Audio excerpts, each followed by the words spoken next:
दोस्तों नमस्कार। स्वागत है आप सभी का हमारे विशेष कार्यक्रम में।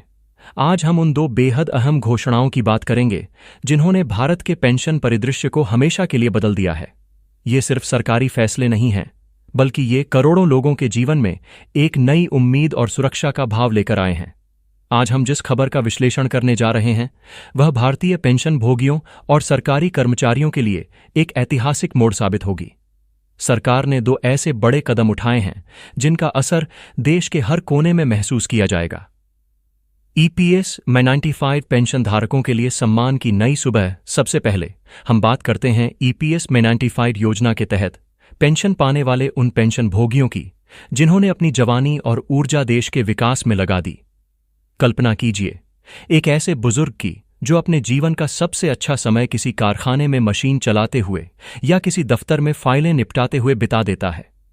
जब वह रिटायर होता है तो उसे उम्मीद होती है कि उसका बुढ़ापा आर्थिक रूप से सुरक्षित होगा ताकि वह सम्मान के साथ जीवन जी सके। लेकिन पिछले कई दशकों से इन पेंशन भोगियों को महज 1000 रुपये की पेंशन मिल रही थी।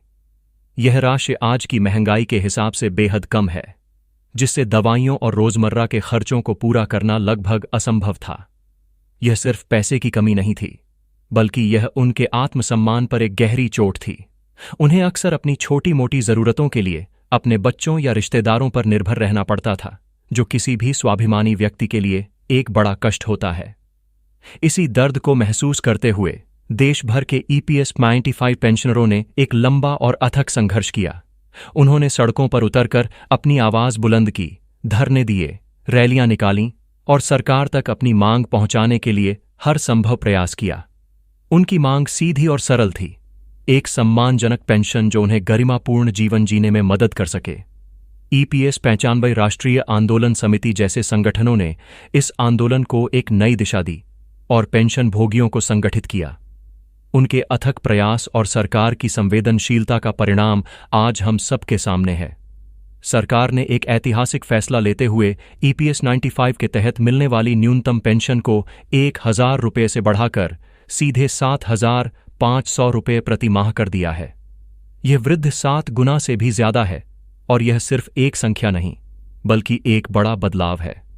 यह निर्णय लाखों परिवारों के लिए एक वरदान साबित होगा। अब वे बुजुर्ग जो पहले एक दवाई खरीदने से पहले 10 बार सोचते थे, अब अपनी सेहत का बेहतर ख्याल रख पाएंगे।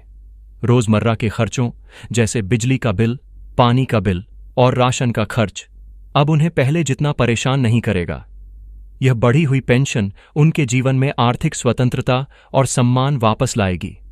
इस खुशखबरी के बाद सबसे बड़ा सवाल यह है कि यह बढ़ी हुई राशि कब से खातों में आना शुरू होगी। विभिन्न मीडिया रिपोर्ट्स और सरकारी सूत्रों के अनुसार इस बढ़ी हुई पेंशन को लागू करने की प्रक्रिया चल रही है और यह उम्मीद है कि साल 2025 के मध्य तक, शायद अगस्त 2025 से, यह बढ़ी हुई पेंशन भोगियों के खातों में जमा होना शुरू हो जाएगी। यह एक बड़ी राहत की बात है कि अब उन्हें अपनी बढ़ी हुई पेंशन के लिए लंबा इंतजार नहीं करना पड़ेगा। लेकिन सरकार का यह कदम सिर्फ पेंशन बढ़ाने तक सीमित नहीं है। पेंशन भोगियों की एक और अहम मांग थी कि उनकी पेंशन को महंगाई से जोड़ा जाए ताकि भविष्य में महंगाई बढ़ने पर उनकी पेंशन का मूल्य कम न हो। सरकार ने इस मांग पर भी गंभीरता से विचार किया है।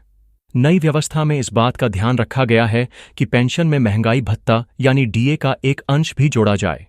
इसका मतलब है कि जैसे जैसे महंगाई बढ़ेगी, आपकी पेंशन में भी समय समय पर बढ़ोतरी होती रहेगी। यह एक दूरदर्शी कदम है जो भविष्य में भी पेंशन भोगियों की आर्थिक सुरक्षा को सुनिश्चित करेगा। इसके अलावा पेंशन भोगियों की एक और बड़ी चिंता उनके स्वास्थ्य को लेकर होती है।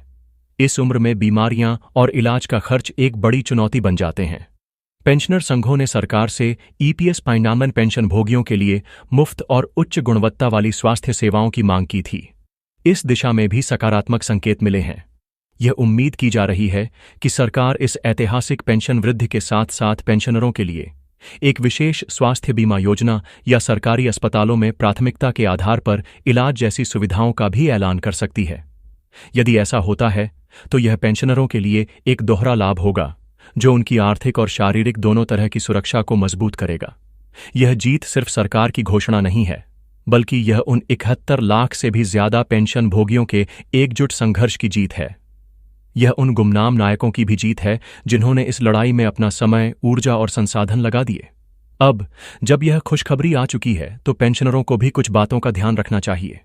यह सुनिश्चित करें कि आपका जीवन प्रमाण पत्र यानी डिजिटल लाइफ सर्टिफिकेट समय पर जमा हो। अपने बैंक खाते की केवाईसी प्रक्रिया पूरी रखें।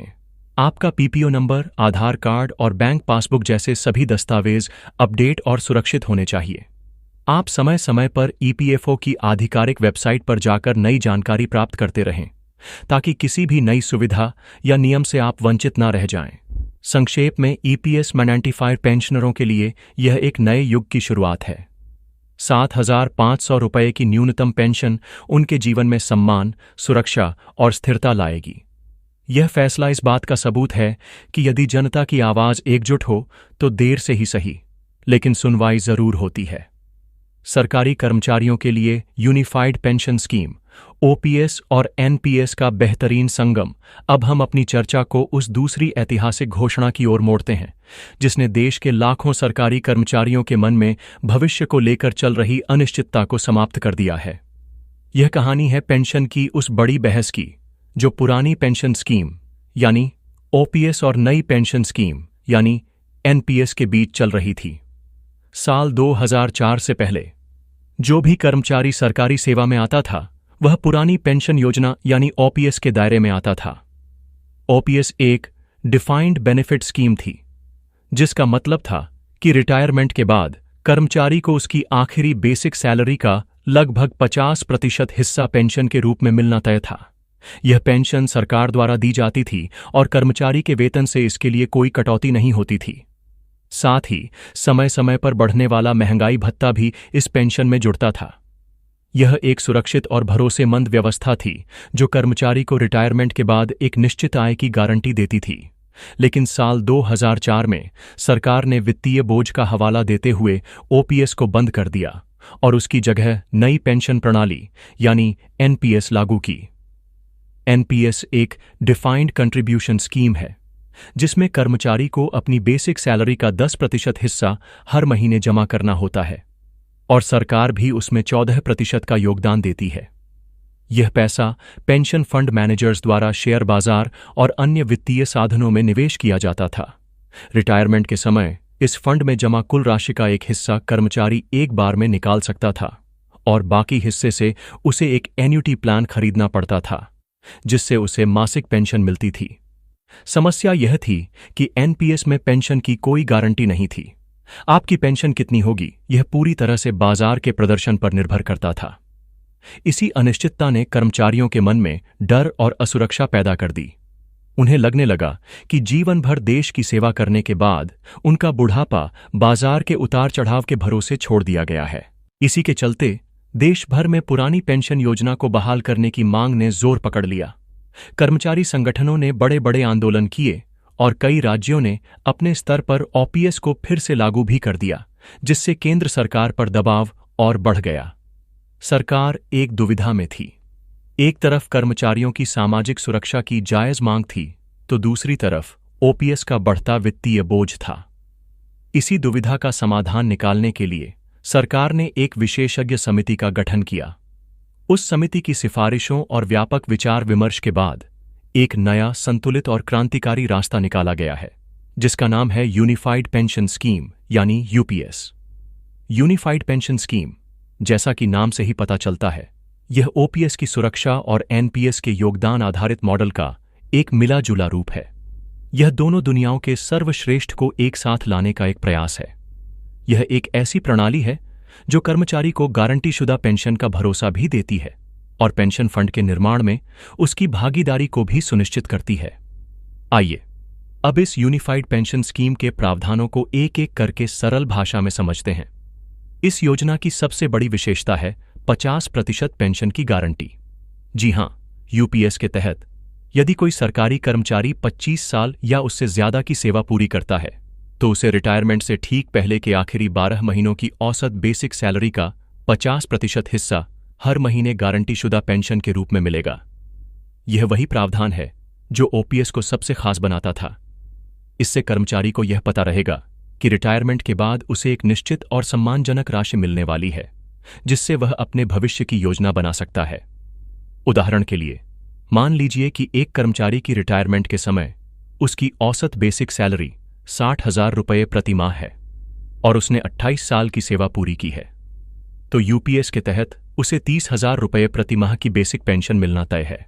और इतना ही नहीं, इस पेंशन पर समय समय पर सरकार द्वारा घोषित महंगाई राहत यानी डीआर भी मिलेगी, ठीक वैसे ही जैसे आज के पेंशन भोगियों को मिलती है।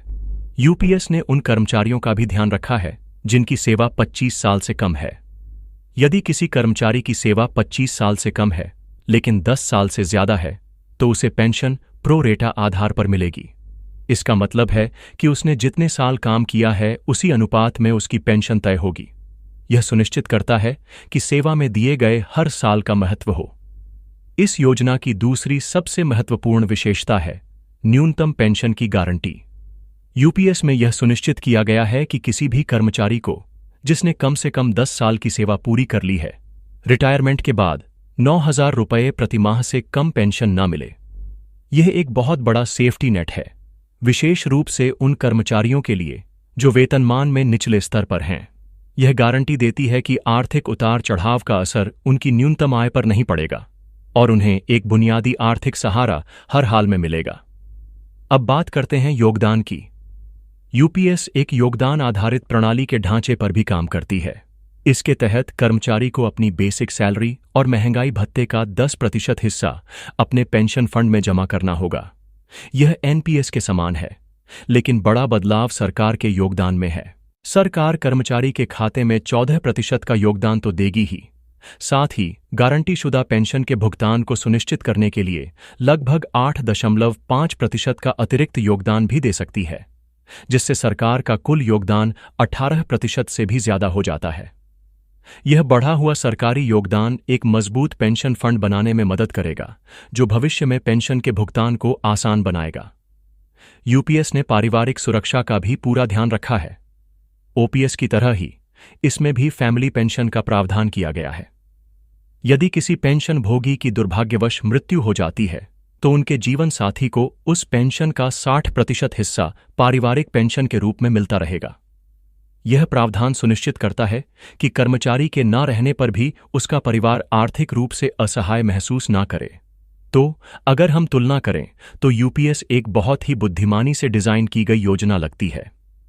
इसने ओपीएस की सबसे अच्छी बात यानी गारंटीशुदा रिटर्न को ले लिया है और एनपीएस के योगदान आधारित मॉडल को भी अपना लिया है, जिससे कर्मचारियों और सरकार दोनों के हितों में संतुलन स्थापित होता है। ये कर्मचारियों को एनपीएस की बाजार आधारित अनिश्चितता से बचाता है, वहीं सरकार को ओपीएस के असीमित वित्तीय बोझ से भी राहत देता है। इस नई योजना को 1 अप्रैल 2025 से लागू कर दिया गया है। जो भी कर्मचारी 1 जनवरी 2004 के बाद सेवा में आए हैं और वर्तमान में एनपीएस का हिस्सा है, उन्हें यूपीएस में स्विच करने का विकल्प दिया जाएगा। इसके लिए एक निश्चित समय सीमा भी तय की जाएगी, जिसके भीतर उन्हें यह फैसला लेना होगा। जो नए कर्मचारी अब सेवा में आएंगे वे सीधे यूपीएस के दायरे में ही आएंगे। यह बदलाव केंद्र सरकार के कर्मचारियों के लिए एक बहुत बड़ी खुशखबरी है। यह उनके भविष्य को सुरक्षित करता है, उनके बुढ़ापे को संरक्षित करता है और उन्हें मानसिक शांति प्रदान करता है। लंबे समय से चल रहे एक बड़े विवाद का यह एक तर्कसंगत और स्वागत योग्य समाधान है। निष्कर्ष और भविष्य की राह। आज हमने भारत के पेंशन परिदृश्य में हुए इन 2 बड़े बदलावों पर विस्तार से चर्चा की। एक ओर ईपीएस 95 पेंशन भोगियों की न्यूनतम पेंशन में 7 गुना से ज्यादा की वृद्धि, जो उनके जीवन में एक नई सुबह लेकर आई है। यह उनके दशकों के संघर्ष और धैर्य की जीत है। दूसरी ओर सरकारी कर्मचारियों के लिए यूनिफाइड पेंशन स्कीम का आगमन, जो पुरानी और नई पेंशन योजनाओं के बीच एक आदर्श संतुलन स्थापित करती है और उन्हें एक सुरक्षित, संरक्षित और सम्मानजनक रिटायरमेंट के बाद के जीवन का वादा करती है। ये दोनों ही फैसले दूरगामी परिणाम वाले हैं। ये न केवल करोड़ों व्यक्तियों के जीवन पर सीधा प्रभाव डालेंगे, बल्कि देश की सामाजिक और आर्थिक संरचना पर भी इनका गहरा असर होगा। जब देश के वरिष्ठ नागरिक और कर्मचारी आर्थिक रूप से सुरक्षित और चिंता मुक्त होते हैं, तो वे समाज और राष्ट्र में और अधिक सकारात्मक योगदान दे पाते हैं। हम उम्मीद करते हैं कि आज की यह विस्तृत जानकारी आपके लिए उपयोगी साबित होगी। यदि आपके मन में इन योजनाओं को लेकर कोई भी प्रश्न या शंका है, तो आप हमें कमेंट सेक्शन में पूछ सकते हैं। हम आपकी हर संभव मदद करने का प्रयास करेंगे। ऐसी ही महत्वपूर्ण और विश्वसनीय खबरों के लिए हमारे साथ जुड़े रहें। धन्यवाद।